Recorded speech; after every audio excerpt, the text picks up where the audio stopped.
for being here for this session. If you want to go ahead and grab a seat, we're going to get started here. We have Bert Granberg and Jessie Pechmann who will be presenting to us today. This breakout session is going to be covering the coverage to capacity, and they specifically will be presenting on the map-based overview. So the broadband landscape across the state, significant trends from the past 5 years, and then the new capacity and service frontiers that are right around the corner for both fixed and mobile broadband technologies. So we are really excited to have them present today, and we'll turn the time over to them.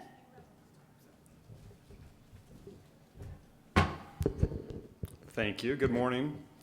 My name is Bert Granberg. This is Jessie Pechmann. We're going to give you sort of a map tour of this broadband landscape in Utah, going back a few years and also kind of presently what's going on, and some of the projects that we're working on as the mapping support team to the Broadband Outreach Center. So AGRC is an office that I run in state government. It's about a dozen people who work at the state capitol, and we specialize in map technology. And this is one of the many projects that we've got pulled in to support. Jessie is the broadband mapping coordinator in our office. We've both worked on the broadband mapping for 4 to 5 years, I think. So this is something that we've put a lot of time into at work over the past half decade. A couple of the things that we've put together of note out of our office, one is the state interactive broadband map that shows coverage, speed, and technology across the state. That's at broadband.utah.gov/map. We also, as Val Hale mentioned in the plenary, designed and built locate.utah.gov, which is sort of an economic development interactive map of the state. And we have scads of data describing where broadband services are available in Utah over the past 5 years, everything from mobile drive test data to provider submitted coverage data. What else? Well, you'll see what else. Okay, so to start out, can everyone hear me okay? Okay, good. There's a lot of broadband providers in Utah. A lot of people don't realize that for the past 5 years, we've covered around 60 providers. Our current count is 59. And we actually have a lot of fixed wireless providers, and they tend to stick to one region. And there's also a lot of wireline providers. There's the mobile 5 providers, and then there's providers that kind of do a mix, and I wanted to put them in their own category. And the map on the right shows where all the providers are headquartered. So on the pie chart, blue is fixed wireless, the number of fixed wireless providers. Orange is wireline, red is mobile, and green and purple are providers who do both wireline and fixed wireless services. There's a lot, and that does not include the 9 identified business-only providers or the 4 satellite providers. So there's a lot going on with regard to providers in the marketplace. This is what Utah looks like. I know there are a few folks here who are from out of the state, but just to give you an idea of what the Utah landscape looks like in general, I've got a map here showing on the left the 1 million addressed property points that we collected in partnership with county government as part of the initial broadband project a couple of years back. In the middle is maybe a little bit better view of the density of activity in Utah. We mapped, in partnership with the state 911 committee, we mapped where all the 911 calls were coming from over the course of the last year. And so you can see a lot of density along the Wasatch Front in red, and down in the lower left corner, St. George, Cedar City, Vernal, Logan, Price. That's what our state looks like. We're the most urban state in the country in many ways, but we also have large tracts of very, very rural areas in the state. And the other map on the right is traffic volume. So broadband is important to us where we live, where we work, and where we play, where we travel.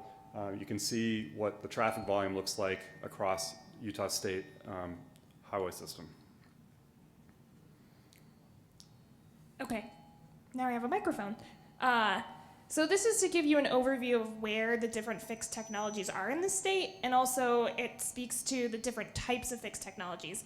You can see that DSL in the upper left, it has a pretty good footprint where the population is, and that ties to the map on the right, because DSL kind of goes with where the designated local telecom is. So it's kind of hard to read, but there's different telecoms all over the state. I think that pale yellow is open, but everywhere else there is a telecom provider. Fixed wireless is in the bottom right, and that has a pretty big footprint just because that's the nature of that technology. I think it's cables in the upper right and fibers in the bottom left. So for a rural state, we have a pretty good fiber coverage. You can see Box Elder and Tooele County. There's fiber pretty much all over the state where people are. This is just a map that we actually have been making for the last 5 years. It was one of our first ones, and it's still one of our favorites. It shows the different maximum advertised speed marketed primarily to a residential market over a fixed connection. So that's the technologies that were on the last slide: fixed wireless, cable, fiber to the home, and DSL. Red's the fastest and black is the slowest, and we've seen this map change over time, so it's pretty cool. You want to be in the red. You don't want to be in the black and the blue. Essentially, it's kind of like life. Oh, and I should say real fast, this map does not reflect our latest updates that we've been collecting, and we'll talk about that a little bit later. But the biggest change on this map is Union Telecom, which is up in Daggett County in the upper right. They've jumped from 3 megabits per second download to 20. So 20 is in the, it's really hard to read. I think it's the orange. So that's changed. This is a map geared towards wireless services in the state. We're showing the state highway system and the mobile wireless speeds that are available across the different providers, the maximum speed available from the providers across the state. And you can see, if you have your choice of all the providers, and several of them have a very extensive footprint just on their own, we're getting more and more coverage of the road system where people want to use it in transit. And I think that's going to play a part in a project that Utah is starting to plan, which is our implementation of the National Public Safety Broadband Network, or FirstNet. And this data set, we actually have what the providers have submitted us for coverage, but we also have 2 drive tests that we contracted out in 2011 and 2013, where we actually got consumer smartphone devices collecting information. So we got sort of a single static snapshot in time of what an actual consumer experience was with the mobile broadband network, and that data is available for anyone who wants to use it. And I think what was really cool about that data is it showed that what the providers were reporting, because this is all provider reported, so it's based on what they say. The mobile providers, it tied very, very, very closely to what we tested, so it increased confidence in that data set. And that's what this data set is right here. This breaks up the main 4 mobile providers. There's a couple local, like Strata has in the Uinta Basin has their own mobile, but they are combined with Verizon because they have roaming agreements. So this breaks up by, can you read that? It's 4G, 3G, 4G is the darkest. Darkest is the fastest. Lighter is the not as fast, but. And AT&T in the upper left, and going clockwise, Sprint, Verizon, and T-Mobile. So different providers obviously have different footprints, different speeds, but we're seeing great coverage in the urban areas with regard to LTE, and that's growing out to Utah communities in the transportation system. So this map is taking those 1 million address points that we've collected from local government, and it's applying the highest available use case to those address points. So we're looking at where people live and work in the state. Again, very rural for most of the state, but a very tight urban concentration. And we're providing the highest level use case. Level 3 is in dark blue, and it's a 25 megabit download and 6 megabit upload advertised speed. And we see that the majority of the address points in the state fall into that category. We still have some places in the state where there's a lower level use case. Case 2 is shown in sort of the It's like a teal colored, fuchsia- no, and it's 10 megabits down, 3 megabits up. And case 1 is 3 megabits down, 768K up, which was the original national broadband definition from 5 years ago. A lot of the areas that are colored in use case 1 actually have much higher capacity, but they don't have it in an advertised package at this point, with upload being kind of the constraint. So I think as the market demands more upload speed, most of the providers are ready to provide that. Question, yes. Yeah, for the uninitiated, could you just give us a basic definition of use case? Yeah, so these were cases we decided within the Broadband Outreach Center, and they kind of revolved around 3 basic use cases. The first one being basic consumer. That's, getting online, looking at a web page, checking your email, and we decided that you would need at least 3 megabits per second down, 768 kilobits per second up. And then the next use case would be, to build on that. If you want to start streaming videos for education, Home office. home office stuff, then you'd need faster. You need at least 10 megabits per second down, 3 up. Kind of, thinking that if you were doing education, you'd be uploading stuff, or home office stuff. And then our highest one, it was 25 down, 6 up, and that's just kind of for high capacity users. This is your categorization of Yeah. specific usage. Yeah, they're like hypothetical use cases. Yeah, does that make sense? Yeah, So. thanks. We wanted to kind of pull out, a little more of analysis.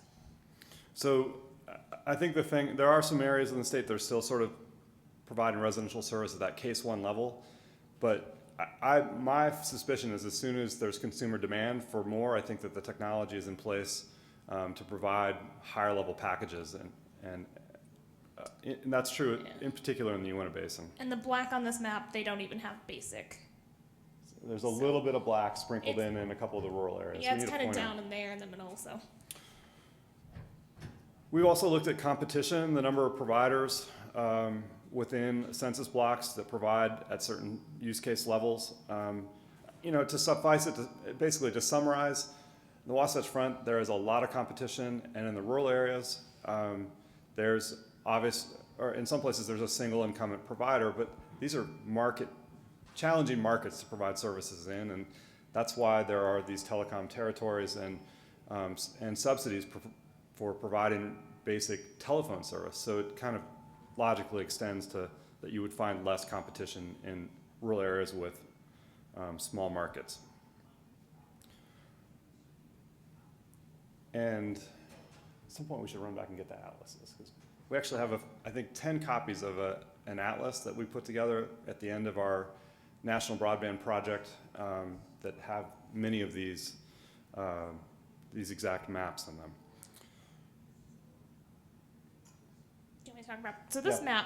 map, this is again one of the first maps we made. We wanted to identify the fastest speed possible per community. So we looked at business offerings, community anchor institutes, residential broadband. This was our first stab at a map. If a business was going to a small town, what's the fastest possible anywhere? And then, then we can start from there. And this is another map that has changed quite a bit. And we wanted to compare that to market score. What's it? I'll jump in on that. Okay. So the USDA came up with a really simple formula for describing the market challenge, the challenge of providing broadband service in rural America. And it was basically 2 factors. It was the size of the community, and then the median household income in proportion to the state, in that community, in proportion to the state's median household income. And so the smaller the community and the poorer the community in terms of household income, the bigger the market challenge for providing service. And I think the untold story in Utah is that in some of these really isolated places, like Panguitch and Green River, Hanksville. Yeah. Are you from Hanksville? There is high-speed fiber-based internet in many of these places, despite the fact that they probably have some of the biggest market challenges in the state. So the bigger the market challenge, the bigger the circle on the map. Yeah, so the circle size is how, using that USDA formula, how hard is it to provide service there, and then the coloring is what is the service there. So the big red dots are huge successes. The big black dots are places that challenge has yet to be met. And there's not that many. But I think that I would put us up against any state, any rural state, any western state specifically, with regard to how well the market challenge has been met in Utah. And I think that's largely in part due to the UEN model for getting high-speed internet, fiber-based services in partnership with the commercial providers to schools and libraries. Yeah, so there's still a couple, black and blue big dots, but we're getting there. I think, the coolest thing about this map is how many big red dots there are, so.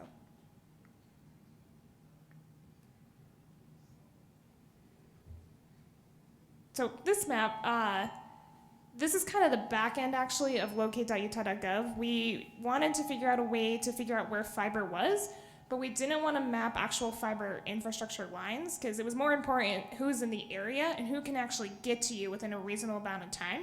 So we gridded the whole state in a hexagon grid. So that is what this map is. So anywhere that there's a blue hexagon, it's blended together here. You can get fiber within, I think it's a year, and the dark blue you can get fiber within a month. So. This was our strategy to get providers to share where they had fiber available for business, which is an important part of that economic development broadband map, without having to tell us exactly where their asset is in the ground. Half mile grid cells, is that what we ended up working on? It's a kilometer. 1 kilometer, so a little bit more than half a mile in diameter, the hexagon cells, and the providers were willing to share this, and it gives a great idea of where high-speed internet is available for industry and business. Yeah? Is there a way for us to access those maps online? Absolutely. Yes, we'll get there. We'll have a link for you. Good question. Actually, it's... We also have Atlas books.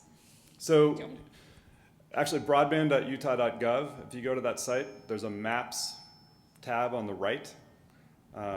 Maps and data resources, and that's, you can hit all of this.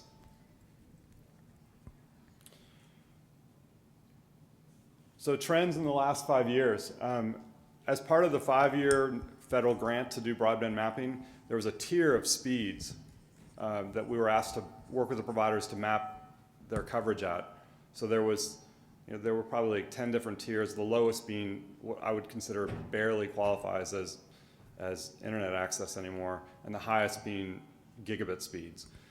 And we watched what the highest reported residential speeds were in each community, and we watched how many tiers they went up. So if they went from 3 megabits download to 6 to 10 to 25 megabits over the course of the 5 years, they were going up 3 tiers. And so you can see in these maps, the bigger the circle, the larger a jump that was made in the period from 2010 to 2015 in terms of the speeds provided in the communities. On the left is fixed technologies, and on the right is mobile. And you can see there's a little bit of growth in mobile speeds. No one's offering 1 gigabit mobile internet, so there's not as big a range of jump to be made for mobile. But in particular, in some of the rural areas, the mobile broadband capacity went up significantly.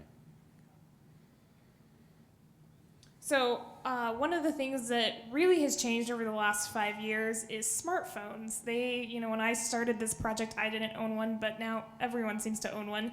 And with that, there's an increased demand in mobile data broadband and LTE. So we wanted to map LTE expansion. So the gray is where there was LTE at the beginning, and the dark blue was the last to get LTE, if that makes sense. So you can see how it expands out throughout Utah. And the graph on the right shows the growth in LTE coverage. It's just a plain percentage of area covered.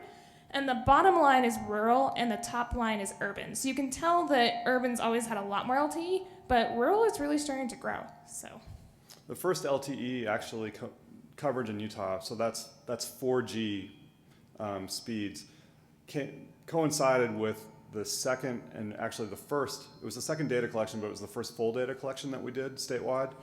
And at that point, Verizon had introduced LTE to Salt Lake County, and since then they've expanded their footprint. AT&T's expanded their footprint, and T-Mobile and Sprint have brought on LTE in the urban areas as well. I know this is hard to see, but the red with like the hashed area, that's just to show where urban areas are, what's considered urban.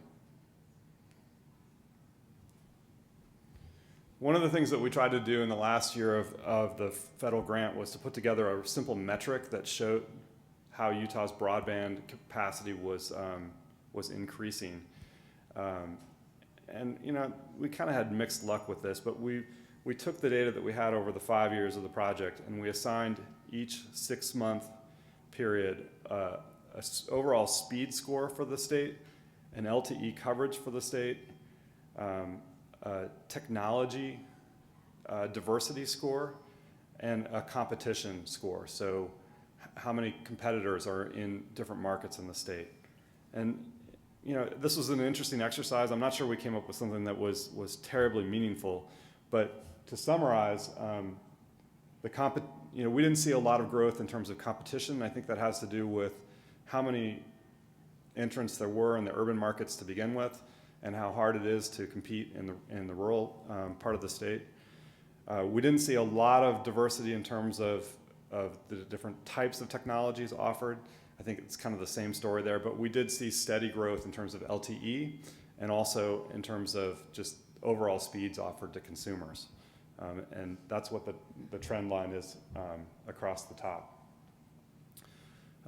We gave them different weightings and I don't know, we came up with something that was interesting, but I'm not sure that it was necessarily like a perfect model.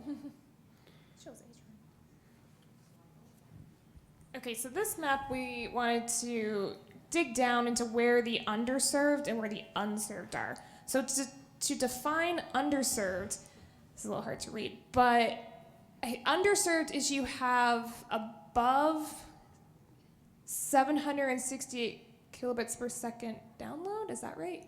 And 200 kilobits per second up. So that's pretty. And then you have below 3 downs. Okay, so above 768 kilobits and below 3 downloads. So that was our lowest level use case is on the left. Yeah, side. so that's the percentage that falls. They just have that low use case. Basic, you can connect. It's better than dial-up, but it's not much better Email, than that. Amazon. Yeah. And that's, so this is percentage of households, percentage of address properties covered. And on the right, you don't even have that 768. Like you might have dial-up, but we don't really know because we don't track. So I think what's really interesting about this is there's quite a lot of blue. Blue is, very small percentages of address properties in these areas have that. So if you have internet, you probably have pretty good internet. I mean, all those blue counties and, Millard's at 4.2, the green ones are still 1%. I mean, that's pretty good. So I thought that was really interesting. If you have above dial-up, you probably have pretty good internet. On the right, there's still significant parts of the state-ish that aren't covered at all, especially in San Juan. Like I said, Daggett increased their speeds, but those are unserved. So I have a feeling that those are still unserved. And those two areas, they're very challenging. If anyone knows the state, the population is pretty spread out. It's not very dense. Same with Kane County there in the bottom middle. Anything you want to add? So these are kind of areas that we're still watching. Yeah, I mean, I think some of these counties in the southern part of the state and the eastern part of the state, they have so many hard to reach residences and in some cases rural businesses. We still have some spots that are underserved and unserved. They tend to be focused in particular areas, and guess what? They are in areas where it's hardest to bring service and run a business providing internet service. Dutch John. Yes, Dutch John's in Daggett County. Dutch John's in the upper right corner there.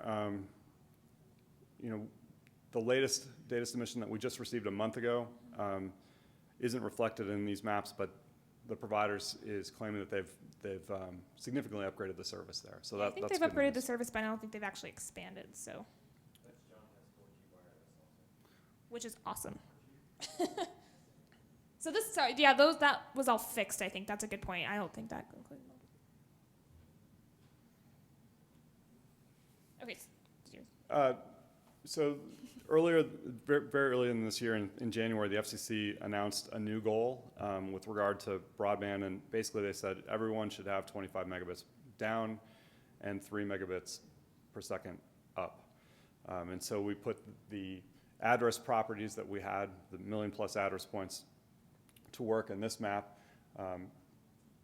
was very easy for us to put our data to work to figure out what addresses were served at that new sort of FCC benchmark and which ones were not.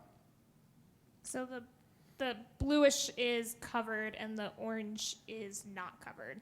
It's just kind of, you either have 25 down, 3 up, or you don't. And this breaks it down by county, and this is also available online because I know it's kind of hard to read, but 81% or around 82% of rural counties are covered by that 25 down, 3 up, which is pretty good. I mean, that's 80% of rural Utah already is meeting the new FCC benchmark, which is pretty awesome. And 96% of urban counties are already meeting that, and that adds up to 92% statewide. So we're doing pretty good, I think, with those new benchmarks, even though they were quite a bit of a jump from their last goals. And I think the thing that's unique about this is that we have these address points. There aren't many states that have them statewide, and so we can apply these metrics at a very fine-grained level, as opposed to at a county level or square miles of coverage or something like that. These are actually where people live and work. Yeah, this breaks it down by county, so it's really interesting to kind of look at because there are some counties that jump out, like San Pete, Rich County, not covered so much. So One of the other projects that AGRC has been involved in recently is helping the state to plan for the National Public Safety Broadband Network, or FirstNet. This is a national level goal. Every state is involved in this planning. And FirstNet delivered to the state a map that basically kind of hinted at what their priorities were for building out this network. It was based on several national level data sets that really don't have the details, the specifics that we have in Utah with regard to map data, where people live and critical infrastructure and traffic volumes and things like that. So the map on the left shows in red the areas that FirstNet had sort of considered their high priority area for building out this network. There's some spots of blue along I-15, I-80, I-70, north, a little bit north and south of the Wasatch Front, also down kind of the St. George Cedar City area, where they sort of considered that kind of a medium density opportunity for FirstNet. And then there's a bit of a random splattering of green, which they considered as sort of a low opportunity area for building FirstNet, but high enough that they thought that it would be served by terrestrial-based towers, as opposed to the rest of the state that's not colored at all, which is where they foresaw a satellite-based hookup for access to the FirstNet network. So they dropped this off and said, here's your starting point. Show us what a 5-phase build-out should look like for the state of Utah. And we put a lot of the data resources that we have in place at AGRC, collected from a whole lot of state agencies, commercial sources, local government, and on September 30th, we had to submit back to them what that 5-phase build-out looked like, and that's what's shown on the right. And this is just, an initial draft. There'll be consultation and review of this over time, but the red was what we suggested as what phase 1 should look like for the FirstNet build-out. The orange picks up on numerous county seats, high volume recreation areas, the rest of the internet system. That's phase 2. Phase 3 connects every county seat in the state back to the Wasatch Front with with FirstNet coverage. And phase 4 adds in a few more communities that hadn't yet been connected, plus more of the state highway system. So this was submitted. We'll hear back from FirstNet what they think about this. This is going to inform an RFP that they're going to let at the end of the year. If we didn't submit something, their default was to go with what's on the left side, which, once you looked at it, zoomed in and looked at it closely, didn't make a whole lot of sense in terms of how it corresponded with where people live and work and activity happens in the state. Just as an example, Snow Basin, where the Olympic downhill and Super G events was held just east of Ogden, wasn't covered at all. And it's right there, probably has great existing LTE service. Another example, there's lots of coverage in the West Desert, in some of the areas kind of in the National Forest and South Central Utah. It just isn't where you would prioritize coverage, I think. So that's one to follow in the future. So, so we started, with a 5-year federal grant, and last March we have now transitioned, solely state money. So we were taking a step back and deciding what we wanted to do. And one of the things is we wanted to increase access to maps. So this is coming soon. This is a map gallery that's in draft format, but it should be published in the next month. So we will send out a notice in the newsletter. And we have a couple maps that we're going to show that are already in there.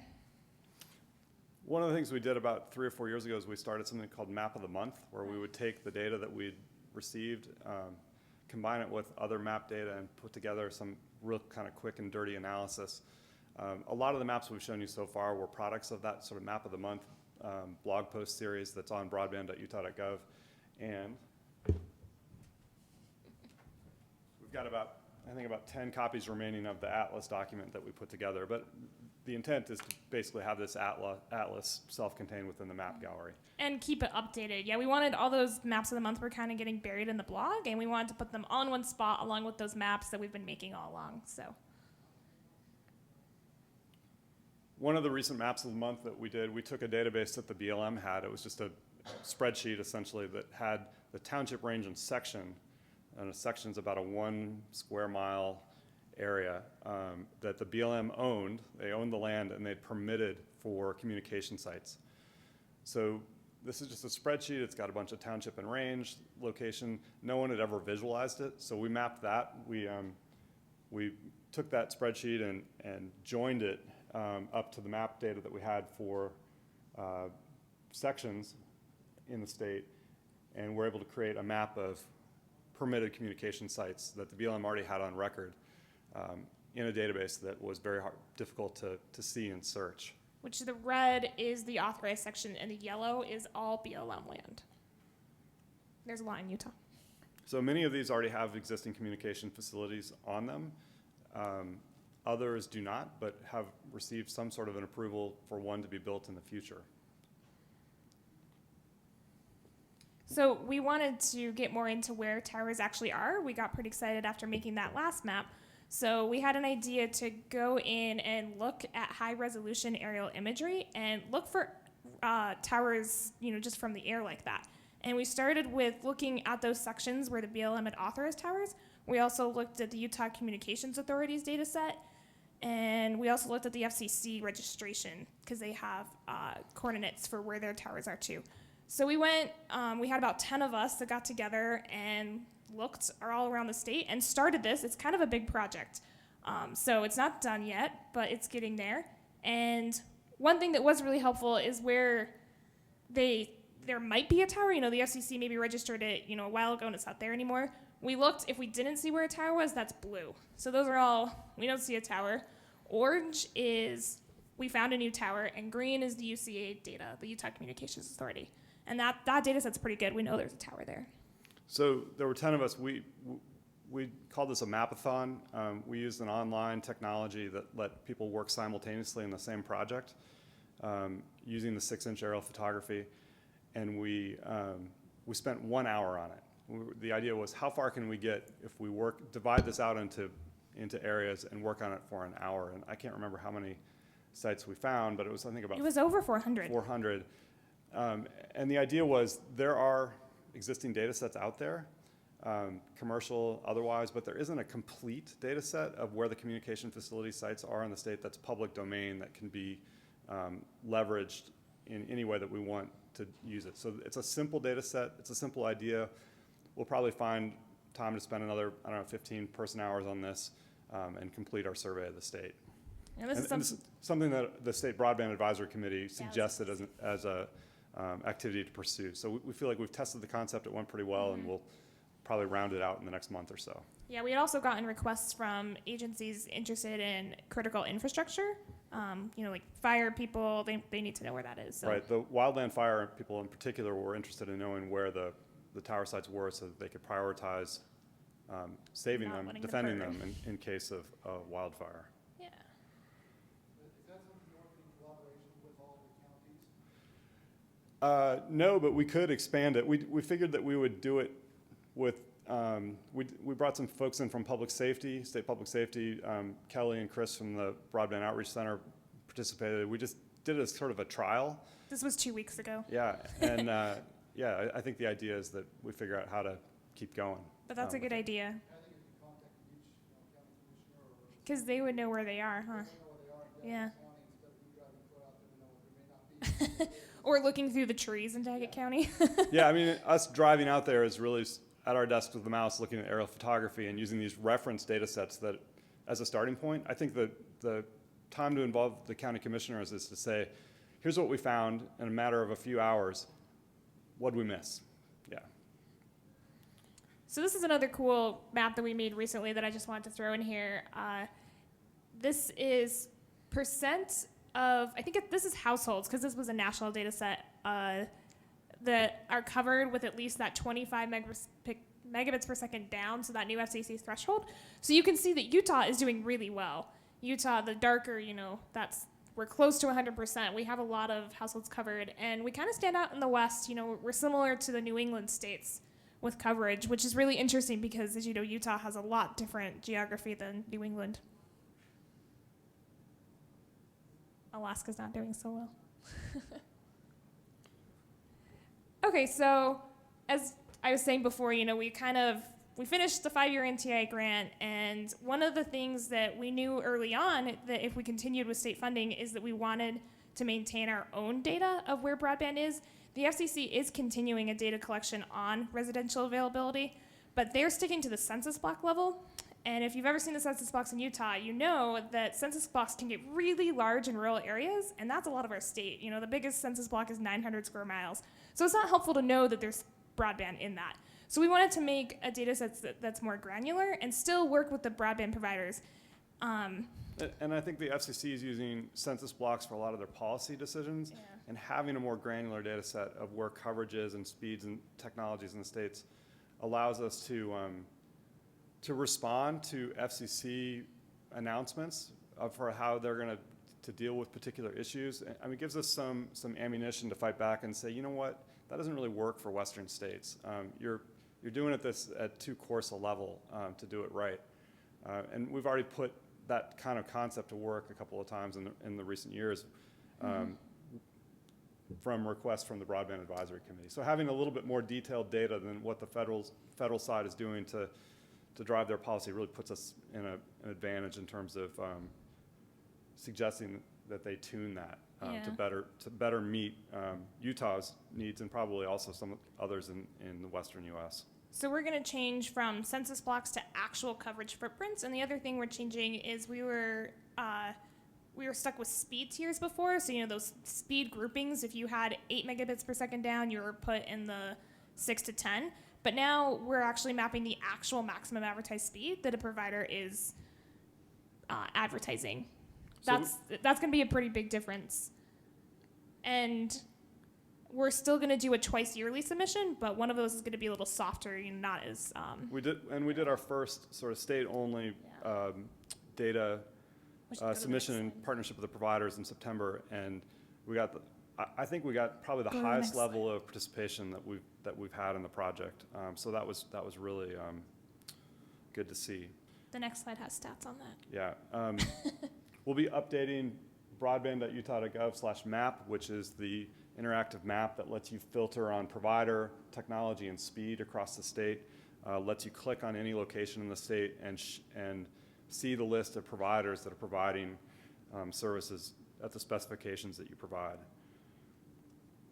Yeah, so this is just a quick summary of our first data collection post NTIA. So it went really well. We were really excited that providers were still interested in working with us and getting their coverage out there and getting data out there. We had 30 out of the 59 send us updates. They'd updated their coverage in the last year. And, for a few confirmed no, and we got 2 new providers. So that was pretty exciting. So within the next couple weeks, we'll get all those updates on the current map and then check back in a month or so, and we'll have those new the new data format that's more granular, the actual speeds. So we're pretty excited about it. I think it'll be better. And then our last slide is really a list of topics that have been thrown to us from the Broadband Advisory Council on things that we should be thinking about working on. It's kind of the whiteboard for different topics. And these break down into categories of improving the state interactive map, continuing to refine and maybe add a few significant layers to that locate.utah.gov economic development map, creating a few more resources for broadband planning. I think that'll feed into FirstNet. It'll be things like completing that ComSite map, and then definitely a few more ideas about mapping of infrastructure. And some of those I think maybe will come to fruition, and a few others are maybe a little bit too large in terms of the amount of effort it would take to get them done. Yes. One thing that we have a tower in Santa Fe that they provide us like $33,000 a year over pay to have that tower. Where it's public knowledge, I think if you could provide that to some of the other cities to say that, hey, this isn't a bad thing to have a tower, it's a way to get $33,000 worth of money that you pay for our recreation program. So if you get any information like that, something that has a database like that, that would be really useful to the cities. Great. Yeah, that's a good planning. Yeah. I'd like to see a map of, a lot of the maps you talk about are provider advertised, but one Yes. of actual experience. Because Yeah. they're not the same. Yeah, that was on the list, actual speeds. Actual speeds are kind of hard because different people, yeah, and you subscribe, different people have different subscription levels, so, you can't compare my small subscription to, That's what I advertise 15 for me, but I often experience 3. Right. And I mean there's some inherent difficulties. I think Jessie hit on the most important one is like the package that you pay for often determines what your speed is from a particular provider. And yeah, I think the FCC at the national level is doing some testing, and we that was one of the things where like they're doing it. It's kind of thorny. Let's stay out of it. But for the mobile, we did those 2 drive tests, and we drove. We hit 6,000 miles of roads, or our contractor did, and we found really good evidence that the data that providers were reporting was fairly accurate. That said, maximum advertised speed is maximum advertised speed, and there's got to be maybe even some kind of a survey instrument would be the right way to get about that. But I know the FCC's got little devices that they give out to people to plug in kind of in between their gateway and their devices. They also have a consumer speed test. But I hear you. I just don't have the solution for that. That survey that you just mentioned should not be proffered by the provider, though. I mean, ideally we would go through like Public Utilities Commission or something like that, so that there could really be a good analysis, because otherwise the data Sure. would get. Yep. Yeah, and the Public Service Commission was actually the grantee for the 5-year federal grant. And so the mapping work that we did through the beginning of this year, they were actually our customer. So they're very aware of what the landscape looks like as well. Every one of these things has gone past them for review and input. Are there any other questions or comments? We'll also stick around, and we really do have 10 of these left, and we want to give them away. So come and get them. Come talk to us. Thank Yes, you for come your get time. them.